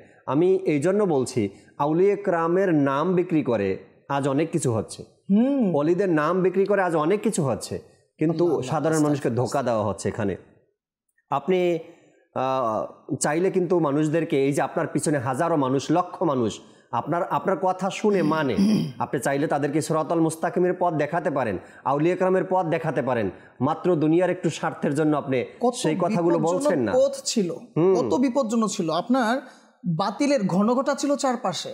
মুঘল সাম্রাজ্যের কথা বলছি, তখন কত বাজে পরিস্থিতি ছিল, বিভিন্ন ধরনের বেদাতি কার্যক্রম, বিভিন্ন কার্যক্রম সমাজে প্রতিষ্ঠিত করতে লাগলো তখনকার লোকেরা। আর ওই সময়ে মুজাদ্দেদ আল ফিসানি আলাইহি রাহমা পুরো রাষ্ট্রীয় অবকাঠামোর বিরুদ্ধে, বলতে গেলে তো এক প্রকার বিরুদ্ধে না, ওই কঠিন সিচুয়েশনেও সুন্নতের অনুসরণ উনি এমনভাবে করে গিয়েছেন যার বদলতে আলহামদুলিল্লাহ ভারতীয় উপমহাদেশে সুন্নতের রঙে সবাই সাইয়েদে আলা হযরতের জামানাটা তো এমনই ছিল তাই না? এরপরে মুজাদ্দেদ আল ফিসানি আলাইহি রাহমার সময়টা অনেক মারাত্মক ছিল, এরকমই তো আউলিয়া কেরাম তারা কি মাথা নত করেন নাই কিন্তু না আল্লাহ রাসূল মানে তাদের সামনে যতগুলো অপশন আসতো, বাস অসংখ্য অপশন আসতো তাদের সামনে, আপনি যদি এই বিষয়গুলো মেনে নেন তবে এই অপশন, এইটা যদি মেনে নেন তো এই অপশন। তবে আউলিয়া একরাম সবসময় অপশন বেটারটাই দেখতেন, কোনটা আল্লাহর রসুলের মকবুল সাল্লাল্লাহু আলাইহি সাল্লামের দরবার থেকে কোন ফয়সালা আসে, যেই ফয়সালা আসতেন ওটাই তারা করতেন আর ওটাই মেনে নিতেন। আজ হুজুর এটা মেনে নেওয়ার কারণে আউলিয়া একরাম সেই আল্লাহর রসুলের দরবার থেকে আসা হুকুমটাকে, সুন্নাতে মোবারাকাটাকে মেনে নেওয়ার কারণে আজকে বছরের পর বছর, শত বছর পরেও আমরা সম্মানের সাথে তাদের নাম নিচ্ছি, তাদের নামের পরে রাহমাতুল্লাহি তাআলা বলছি। আর যারা এটার বিরুদ্ধে ছিল তাদেরকে বাধ্য করত সুন্নাতের খেলাফ চলার জন্য, তাদের নাম মানুষ নেয় ঘৃণার দৃষ্টিতে নেয়, ঘৃণার সাথে নেয়, এবং নেওয়ার পরে তাদের নামের পরে কিন্তু রাহমাতুল্লাহি তাআলা বলে না। এখানে টু দ্য পয়েন্ট, আজকে যারা সম্মানিত হয়েছেন পূর্বে তাদের কার্যক্রমের মাধ্যমে, তো আজকে এই জামানায় এসে আমরা যারা ভাবতেছি যে আমরাও একটা জায়গায় নিজেদেরকে রাখবো, প্রতিষ্ঠিত হব, দ্বীন ইসলামকে কায়েম করব, তো এখানে কি আমি নিজেকে প্রশ্ন করব না যে আমি কি তাদের মতো পারছি কি না আদৌ, নাকি আমি কোথাও কম্প্রোমাইজ করছি, নাকি আমি কোথাও প্লাস মাইনাস, আপনি যেটা বলছেন, তো তারা তো জেল খেটেছিলেন, তারা তো কত কিছু করেছেন সুন্নতের উপর নিজের আমলকে দূরে সরানোর জন্য, তাদেরকে রাষ্ট্রীয়ভাবে কত হুকুম দেওয়া হয়েছে, কত হুমকি দেওয়া হয়েছে, ওনারা ছাড়েননি। বাস ওনারা সুন্নতের অনুসরণ করে গিয়েছেন, নির্জনে বাস লোকালয় থেকে দূরে চলে গিয়ে হলেও তারা সুন্নতকে প্রতিষ্ঠিত করার জন্য কাজ করে। রাইট। আমরা অনুষ্ঠানে একটি নাতে রাসূলের মকবুল সাল্লাল্লাহু আলাইহি সাল্লাম অ্যাড করি, শুনবো নাতে রাসূল, এরপরে দর্শকের কিছু কল আছে আমাদের সাথে, কয়েকটা কলও শুনবো, আর শেষ কিছু আলোচনাও শুনবো মোবাইল থেকে ইনশাআল্লাহ তাআলা। জি, নাতে রাসূলের মকবুল সাল্লাল্লাহু আলাইহি সাল্লাম শুনিয়ে দিন আমার। হুব্বুন নবী মিনাল ঈমান, হুব্বুন নবী মিনাল ঈমান, নবী হুব্বুন নবী মিনাল ঈমান, নবী হুব্বুন নবী মিনাল ঈমান, নবী ভালোবাসি ভালোবাসি প্রিয় নবীকে, ভালোবাসি ভালোবাসি প্রিয় নবীকে, ভালোবাসি ভালোবাসি প্রিয় নবীকে, ভালোবাসি ভালোবাসি প্রিয় নবীকে, আমরা আল্লাহ আর নবীকে ভালোবাসি, আমরা আল্লাহ আর নবীকে ভালোবাসি, ইনশাআল্লাহ হবে মোদের পার তোরি, ইনশাআল্লাহ হবে মোদের পার তোরি, ভালোবাসি ভালোবাসি প্রিয় নবীকে, ভালোবাসি ভালোবাসি প্রিয় নবীকে, হুব্বুন নবী মিনাল ঈমান, হুব্বুন নবী মিনাল ঈমান, ইয়া রাসূলুল্লাহ উনজুর হালানা, ইয়া রাসূলুল্লাহ উনজুর হালানা, দয়ার নজর পেতে ওদম প্রত্যাশী, দয়ার নজর পেতে ওদম প্রত্যাশী, ভালোবাসি ভালোবাসি প্রিয় নবীকে, ভালোবাসি ভালোবাসি প্রিয় নবীকে, হুব্বুন নবী মিনাল ঈমান, হুব্বুন নবী মিনাল ঈমান, ইয়া হাবিবাল্লাহ ইসমা ক্বালানা, ইয়া হাবিবাল্লাহ ইসমা ক্বালানা, আকুল আবেদন জানাই তোমায় হে নবী, আকুল আবেদন জানাই তোমায় হে নবী,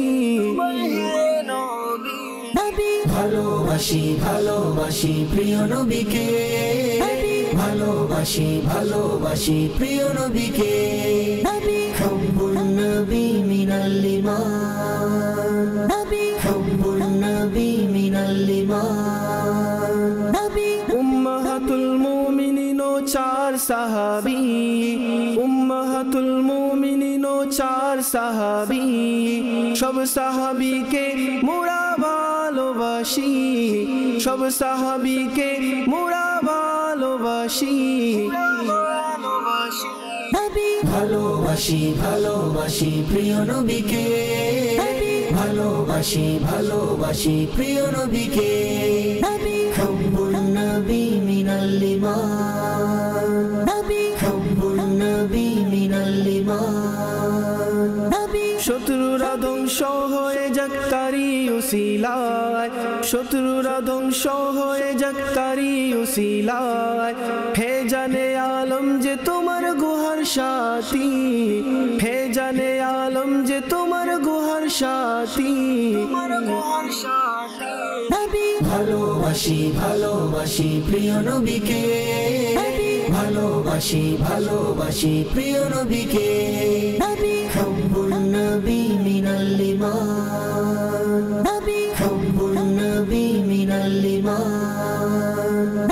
গৌস খাজা দাতা আর আহমদ রজা গৌস খাজা দাতা আর আহমদ রজা সকল অলিকে মোরা ভালোবাসি সকল অলিকে মোরা ভালোবাসি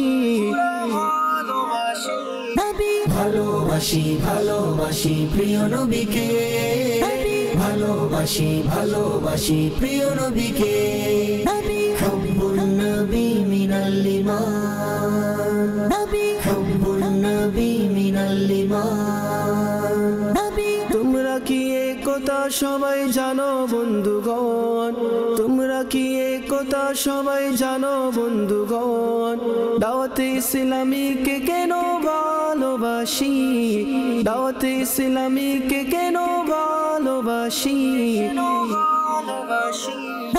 ভালোবাসি ভালোবাসি প্রিয় নবীকে ভালোবাসি ভালোবাসি প্রিয় নবীকে হাব্বুন নবী মিনাল ঈমান হাব্বুন নবী মিনাল ঈমান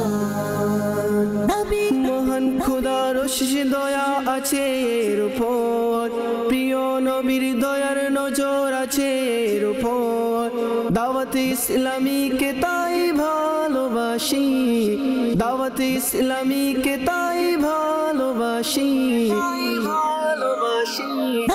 ভালোবাসি ভালোবাসি প্রিয় নবীকে ভালোবাসি ভালোবাসি প্রিয় নবীকে হাব্বুন নবী মিনাল ঈমান হাব্বুন নবী মিনাল ঈমান বেনামাজিরা ও নামাজি হয়ে গেছে চারদিকে ছড়ালো আজ সুন্নতের বাহার দাওয়াতে ইসলামীকে তাই ভালোবাসি দাওয়াতে ইসলামীকে তাই ভালোবাসি ভালোবাসি ভালোবাসি প্রিয় নবীকে ভালোবাসি ভালোবাসি প্রিয় নবীকে হাব্বুন নবী মিনাল ঈমান হাব্বুন নবী মিনাল ঈমান সুপারিশ করো এ আত্মারের তুমি সুপারিশ করো এ আত্মারের তুমি সকল পাপীর চেয়েও সে বড় পাপী সকল পাপীর চেয়েও সে বড় পাপী ভালোবাসি ভালোবাসি প্রিয় নবীকে ভালোবাসি ভালোবাসি প্রিয় নবীকে হাব্বুন নবী মিনাল ঈমান হাব্বুন নবী মিনাল ঈমান সুপারিশ করে এ অদমের তুমি সুপারিশ করে এ অদমের তুমি সকল পাপীর চেয়েও আমি বড় পাপী সকল পাপীর চেয়েও আমি বড় পাপী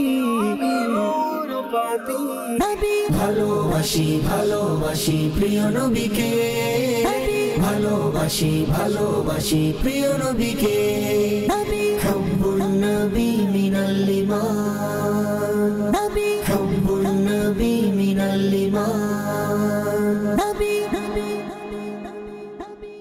মাশাআল্লাহ, চমৎকার এক কালাম, মাত্রই পাবলিশ হয়েছে, দু একদিন আগেই হয়তো আপনারা দেখেছেন ইউটিউব চ্যানেলে নাদ প্রোডাকশনে বাংলাতে পাবেন। এবং চমৎকার এক কালাম, আল্লাহ তাবারক ওয়া তাআলা বরকত দান করুক। যখনই শুনবেন আল্লাহ চাই ইনশাআল্লাহ তাআলা মদিনার প্রতি প্রেম ভালোবাসা বাড়তেই থাকবে ইনশাআল্লাহ তাবারক ওয়া তাআলা। দর্শক শ্রোতা, কালামও শুনতেছিলাম, আলোচনাও শুনছিলাম। আপনাদের কিছু কল রয়েছে আমাদের সাথে, দর্শক শ্রোতার কয়েকটি কল শুনবো, এরপর ইনশাআল্লাহ তাআলা আরও আলোচনায় শুনবো মোবাইল থেকে। জি, কল শুনিয়ে দিন। টাওয়ার থেকে বলছিলাম, আমার নাম মোহাম্মদ আলামিন মিয়া। আমার মাদানী চ্যানেল, আমার খুব ভালো লাগে এই চ্যানেলটা, এবং কি আমরা এটার মাধ্যমে আমরা ভালো কিছু জানতে পারতেছি, বুঝতে পারতেছি ইসলাম সম্পর্কে। বর্তমানে যে আলোচনাগুলো চলতেছে এটা অনেক ভালো, এটা সবসময় আমরা চাই। শুধু ভালো নয়, যদি আপনি হক এবং বাতিলকে পার্থক্য করা শিখতে না পারেন, আল্লাহ না জানি কবে আপনার আমার এই পরীক্ষার মধ্যে পড়তে হবে। হক এবং বাতিল এটা আপনাকে আমাকে জানতে হবে এবং পার্থক্যটা বুঝতে হবে। যখন আজকে আমরা আলোচনায় শুনলাম যে আউলিয়ে কেরাম আল্লাহ রসুল সাল্লাল্লাহু আলাইহি সাল্লামের সুন্নতের উপরে কেমন আমলের উৎসাহ ছিল তাদের মধ্যে, আজকের আলোচনা। এখন এই মাজারের বিরুদ্ধে যারা কথা বলে অথবা আউলিয়ে কেরামের বিরুদ্ধে যারা কথা বলে, আউলিয়ে কেরামের মধ্যে এই গুণাবলীগুলো আছে, এটা তারা মানতে পারে না, আমল করতে পারবে না, তাই হয়তোবা। আর না হয়তো আউলিয়ে কেরামের বিরুদ্ধে যাওয়ার কারণটা কি, বিপক্ষে কথা বলার কারণটা কি। আমি দেখলাম রাফি ভাই এই ভালো কাজগুলো করতেছে, এখন আমি তার মতো করতে পারবো না। আল্লাহ তাবারক ওয়া তাআলার নেক বান্দারা যখন নেক আমল করেন আর আমল করতে করতে আল্লাহ তাবারক ওয়া তাআলার দরবারে পছন্দনীয় বান্দা হয়ে যায়, তখন আল্লাহ তাবারক ওয়া তাআলা ঘোষণা দেন, জিবরাইল আলাইহিস সালামকে বলেন, আমার এই বান্দা আমার প্রিয়, আমার বন্ধু, আমার ওলি, আমি তাকে ভালোবাসি, তুমিও তাকে ভালোবাসো। জিবরাইল আলাইহিস সালাতু ওয়াস সালাম তখন আসমানের ফেরেশতাদের কাছে আসেন, এসে বলেন, এই বান্দাকে আল্লাহ ভালোবাসেন, আমিও ভালোবাসি, তোমরাও ভালোবাসো। আসমানের ফেরেশতা ফির জমিনের যে মানুষ রয়েছে, মাখলুক রয়েছে, তাদের অন্তরে ওই অলির ব্যাপারে মহব্বত প্রবেশ করিয়ে দেয়, ঢুকিয়ে দেয় যে আল্লাহও ভালোবাসেন, জিবরাইলও ভালোবাসে, আসমানের ফেরেশতারাও ভালোবাসে, হে জমিনবাসী তোমরাও এই বান্দাকে ভালোবাসো।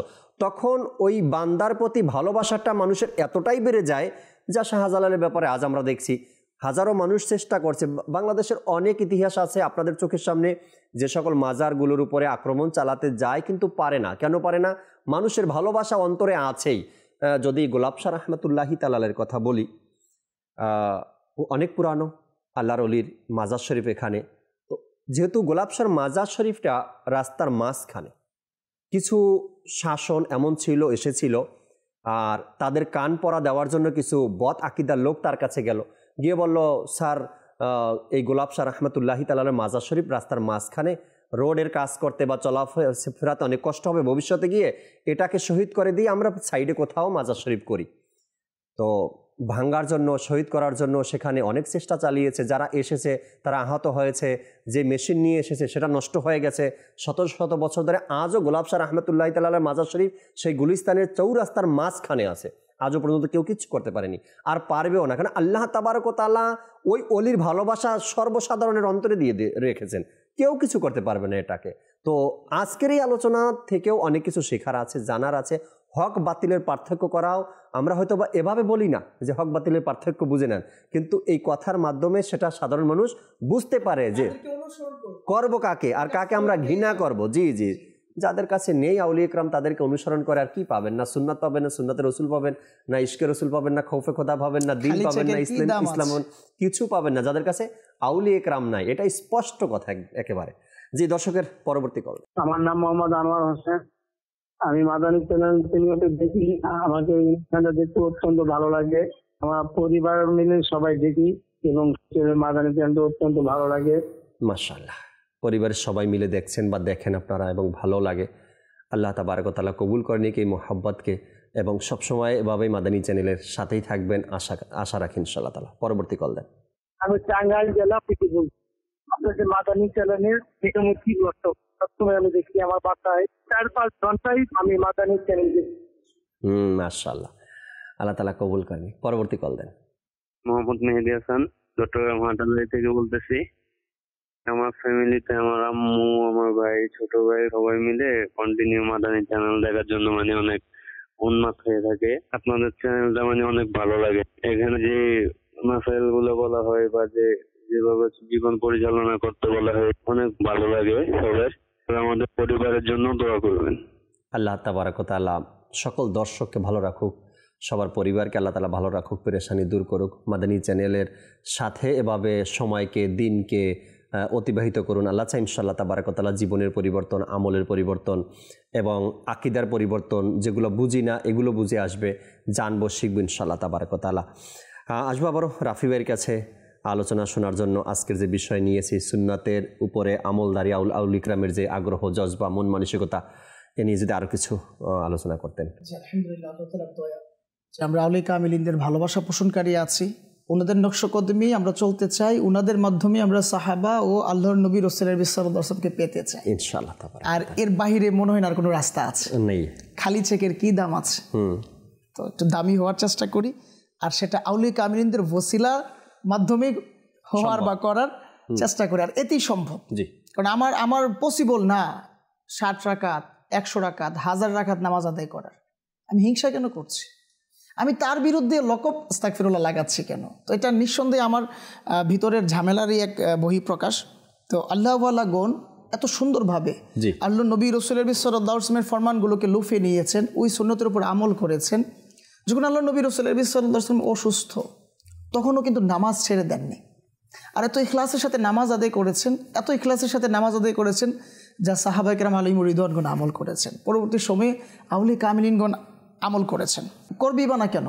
তো এক মহান ওলি কামিল হযরত সাইয়্যিদুনা হাতিম আসাম রহমতুল্লাহ আলাইহি, তো হযরত সাইয়্যিদুনা হাতিম আসাম রহমতুল্লাহ আলাইহি একবার হযরত আসিম বিন ইউসুফ মুহাদ্দিস রহমতুল্লাহ আলাইহির সাক্ষাতের জন্য তাশরিফ নিয়ে গেলেন। জি, এক ওলি আরেক ওলির দিদারের জন্য গেলেন। তখন হযরত আসিম বিন ইউসুফ রহমতুল্লাহ আলাইহি তাকে বললেন, হে হাতিম, আপনি নামাজ কিভাবে আদায় করেন? কথোপকথনের মধ্যে নামাজের ব্যাপারে আলোচনা হচ্ছে, আপনি কি নামাজ উত্তমভাবে আদায় করেন? হাতিম আসাম রহমতুল্লাহ আলাইহি আরজ করতে লাগলেন, জি হ্যাঁ। তখন হযরত সাইয়্যিদুনা আসিম বিন ইউসুফ মুহাদ্দিস রহমতুল্লাহ আলাইহি বলতে লাগলেন, তাহলে আপনি একটু বর্ণনা করুন, আপনি কিভাবে নামাজ আদায় করেন, অ্যাপ্লাই করছেন নামাজে, আপনি ধরনটা, অনেক হিকমত আছে এখানে। তো হাতিম আসাম রহমতুল্লাহ আলাইহি উনি ওনার ওই নামাজের ধরন বর্ণনা করতে গিয়ে বলেন, যখন নামাজের সময় সন্নিকট চলে আসে, যখন আমি এটা উপলব্ধি করি, তখন আমি পরিপূর্ণভাবে উযু করি। অতঃপর নামাজের সময় হলে জায়নামাজে পা রাখি, তখন এভাবে দাঁড়াই যে আমার শরীরের প্রতিটি জোড়া নির্দিষ্ট স্থানে থাকে। অতঃপর আমি মনে মনে এরূপ কল্পনা করি যে খানায়ে কাবা আমার সামনে, আল্লাহু আকবার, খানায়ে কাবা আমার উভয় ভ্রুয়ের সামনে, মাঝখানে, এবং মাকামে ইব্রাহিম আমার বুকের ঠিক বরাবর। অতঃপর আমি আমার অন্তরে একটা বিশ্বাস রাখি। কি বিশ্বাস? যে আল্লাহ তাআলা আমার প্রকাশ্য অবস্থা এবং আমার অন্তরের লুকায়িত সকল অবস্থাগুলি জানেন। আর এভাবেই দাঁড়িয়ে যাই যে যেন পুলসিরাত এর মধ্যে আমি অতিক্রম করছি। আমি পুলসিরাতে পা দিয়ে আছি, ডান পাশে আমার ডান সাইড জান্নাতে চলে গিয়েছে, না জানি আমি জাহান্নামীদের অন্তর্ভুক্ত হয়ে যাই। আর আমি এইটাও ভাবি যে এটাই মনে হয় আমার জীবনের শেষ নামাজ।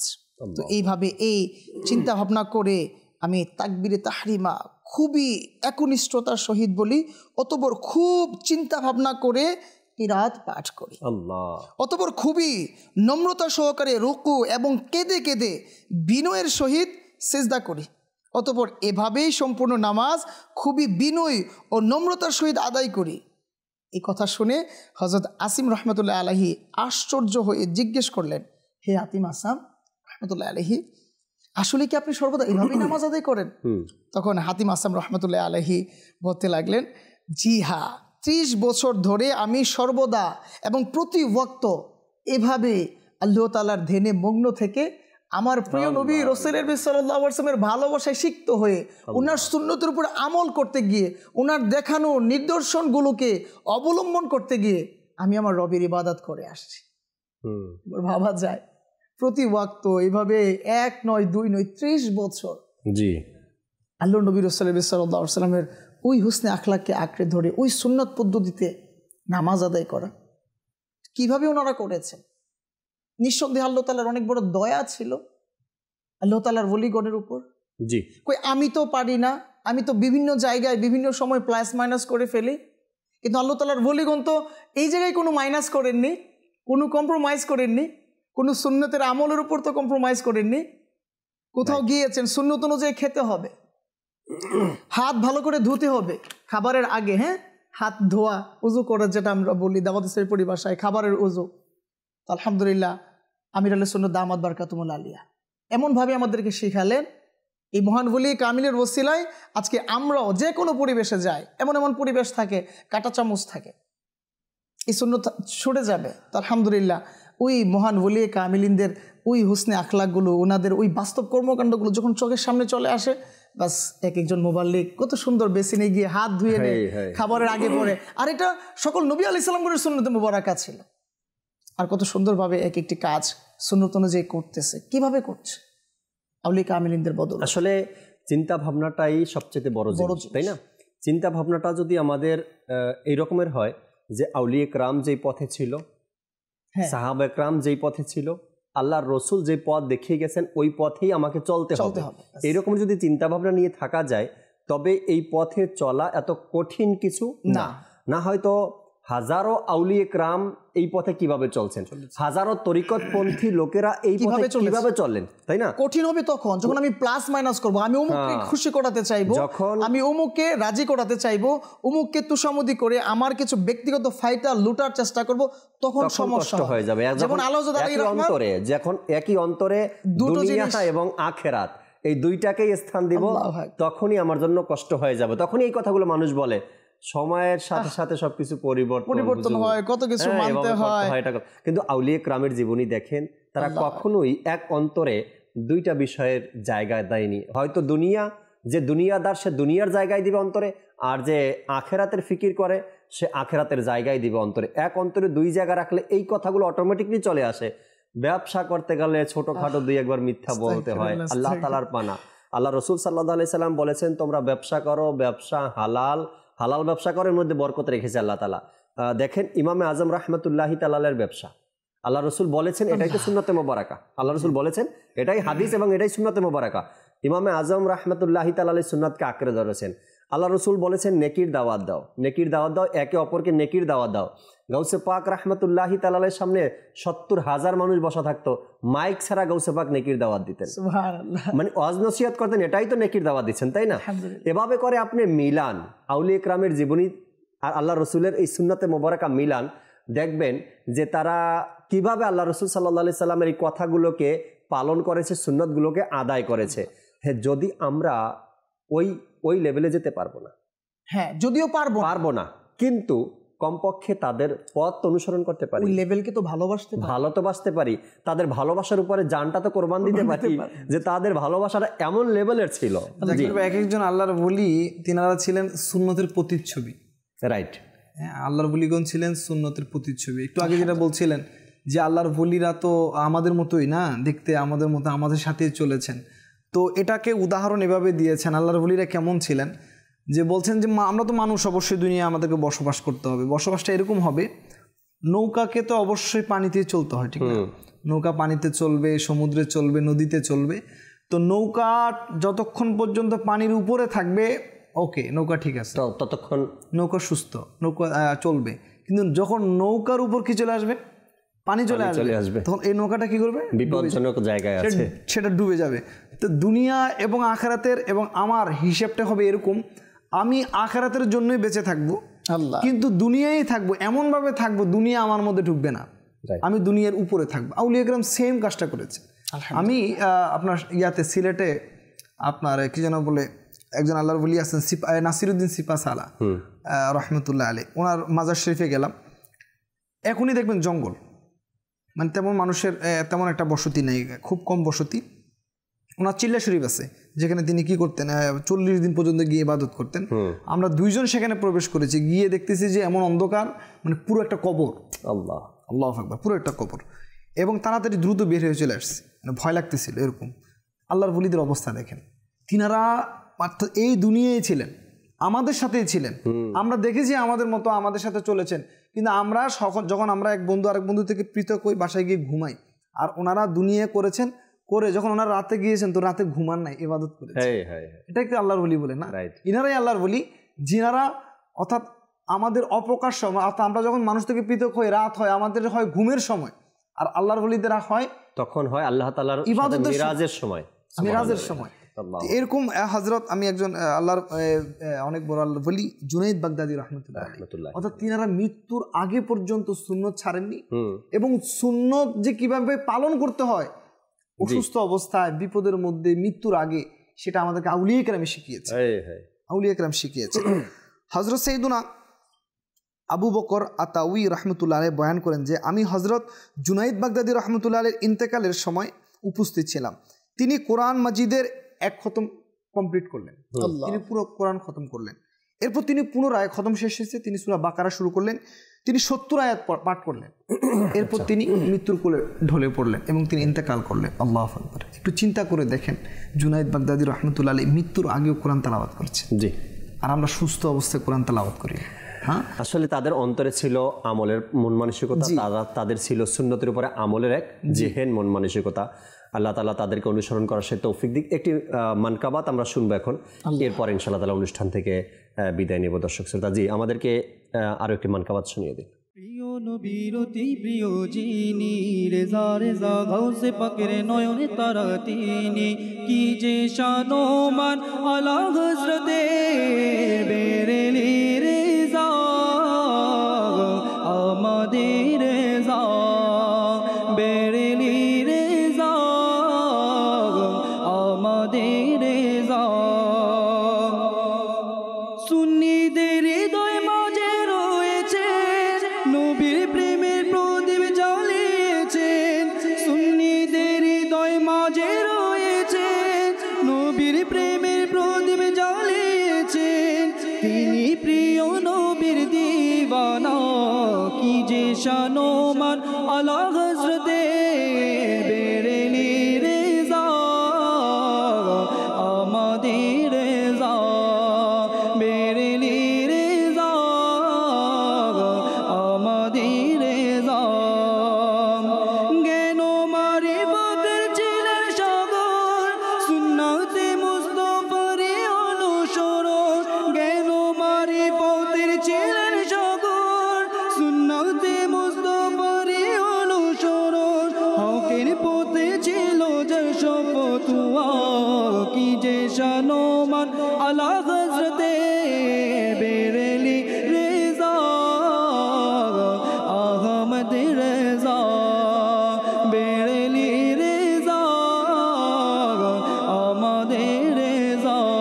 প্রিয় নবীর অতি প্রিয় যিনি, রেজা রেজা গাউসে পাকের নয়ন তারা তিনি, রেজা রেজা প্রিয় নবীর অতি প্রিয় যিনি, রেজা রেজা গাউসে পাকের নয়ন তারা তিনি, কি যে শানো মান আলা হযরতে বেরেলি রেজা, আমাদের রেজা বেরেলি রেজা, আমাদের রেজা। তিনি ছিলেন খুবই আমলদারে, সুন্নাতে মুস্তাফারই অনুসারী, তিনি ছিলেন খুবই আমলদারে, সুন্নাতে মুস্তাফারই অনুসারী, হকের পথে ছিল যে শপথুয়া, কি যে শানো মান আলা হযরতে বেরেলি রেজা, আমাদের রেজা বেরেলি রেজা, আমাদের রেজা। প্রিয় নবীর অতি প্রিয় যিনি, রাজা রাজা গাউসে পাকের নয়ন তারা তিনি, রাজা রাজা প্রিয় নবীর অতি প্রিয় যিনি, রাজা রাজা গাউসে পাকের নয়ন তারা তিনি, কি যে শানো মান আলা হযরতে বেরেলি রেজা, আহমদ রাজা বেরেলি রেজা, আমাদের রাজা। মাশাআল্লাহ, সাইয়্যিদি আলা হযরত রাহমাতুল্লাহি তাআলার মানকাবাত আমরা শুনতেছিলাম অন্য এক অনুষ্ঠানে। নাত খা আমাদের ইব্রাহিম ভাই পাঠ করতেছিলেন। আল্লাহ তাবারক ওয়া তাআলা সাইয়্যিদি আলা হযরত রাহমাতুল্লাহি তাআলার এই উরুসের মাসে ভালো ভালো নিয়ত আমলের মধ্যে কিছু প্লাস করার সেই চিন্তা ভাবনা, সেই মন মানসিকতা আল্লাহ তাআলা আমাদেরকে দান করুক। আর সাইয়্যিদি আলা হযরত রাহমাতুল্লাহি তাআলার উরুসের দিন অবশ্যই আপনারা জানেন 25শে সফর, নিজের ঘরে ফাতিহাখানির ব্যবস্থা করেন, নিজের এলাকায় দাওয়াত ইসলামীর যে সুন্নতে বারা ইজতেমা হবে সেখানে অংশগ্রহণ করেন, ফাতিহাখানি করেন, আল্লাহ চাই ইনশাআল্লাহ তাআলা এর বরকত অবশ্যই আপনি পাবেন। দর্শক, দেখতে দেখতে সময় একেবারে শেষের দিকে। উবাই মোবাল্লিক থেকে শেষ 1-2টা কথা শুনে আমরা অনুষ্ঠান থেকে বিদায় নেব। জি রাফি ভাই, শেষ কি বলবেন? আসলে ভালোবাসা থাকলে, ইশক থাকলে মূলত কোনো একটা কিছু করা যায়। তো যাদের দিলে আল্লাহ নবী রাসূলুল্লাহ সাল্লাল্লাহু আলাইহি ওয়াসাল্লামের সুন্নতগুলোর প্রতি ভালোবাসা জাগ্রত হয়েছে, তারাই মূলত এর উপর আমল করতে পেরেছে। মুসলমানরা যদিও বেআমল হয়, কিন্তু দিন শেষে তাদের মাঝে আল্লাহ এবং তার রাসূল সাল্লাল্লাহু আলাইহি ওয়াসাল্লামের ভালোবাসা অবশ্যই থাকে। একদম এটা থাকে, মানে আমল করতে পারে না কিন্তু ভালোবাসা থাকে, অনুশোচনা থাকে, আর এটা থাকা উচিত। আর এটা যাদের মধ্যে থাকে না, তারাই কামিয়াব হয়, পার পেয়ে যায় এবং রাস্তাও খুঁজে পায়।